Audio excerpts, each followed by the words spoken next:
এই পেশিবহুল খালি গায়ে থাকা মানুষগুলো সবাই মৃত্যুদণ্ডপ্রাপ্ত আসামি। তারা প্রত্যেকে বিরাট অপরাধ করেছে। তাদের মৃত্যুদণ্ড কার্যকর হওয়ার কথা ছিল, কিন্তু দেশের সমস্যার কারণে তাদেরকে নিয়ে যাওয়া হলো নির্জন এক দ্বীপে। সেখানে তারা এক অমানবিক প্রশিক্ষণ গ্রহণ করতে শুরু করলো, এমন প্রশিক্ষণ যা সাধারণ মানুষ কখনো সহ্য করতে পারে না। এই দলে আছে গ্যাং লিডার, খুনি, ডাকাত, চোর, যারা সবাই সমাজের সবচেয়ে বিপজ্জনক শ্রেণীর মানুষ। তাদের প্রত্যেকের জন্য ছিল একজন করে আলাদা প্রশিক্ষক। তাদের প্রশিক্ষণ শেষ হলে তাদেরকে পাঠানো হবে শত্রু দেশে যুদ্ধ করতে।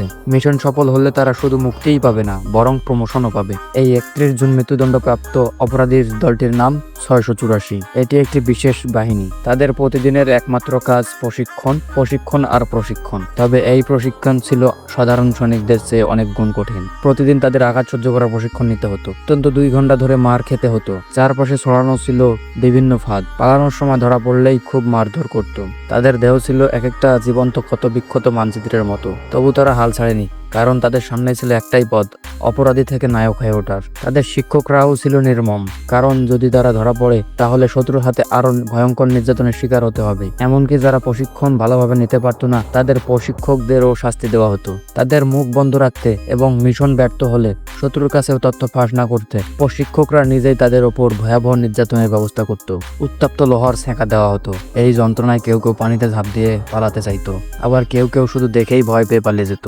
শেষ পর্যন্ত মাত্র 3 জন এই সকল অত্যাচার সহ্য করতে পেরেছিল।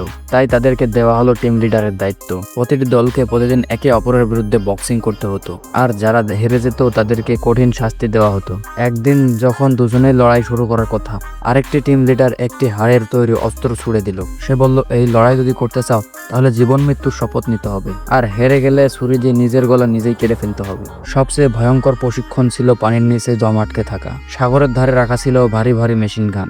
যারা সঠিক সময়ের আগেই পানি থেকে ভেসে উঠতো তাদের গুলি করে মেরে ফেলা হতো। ভিডিওটি ভালো লাগলে একটি লাইক করুন আর চ্যানেলটিকে সাবস্ক্রাইব করুন।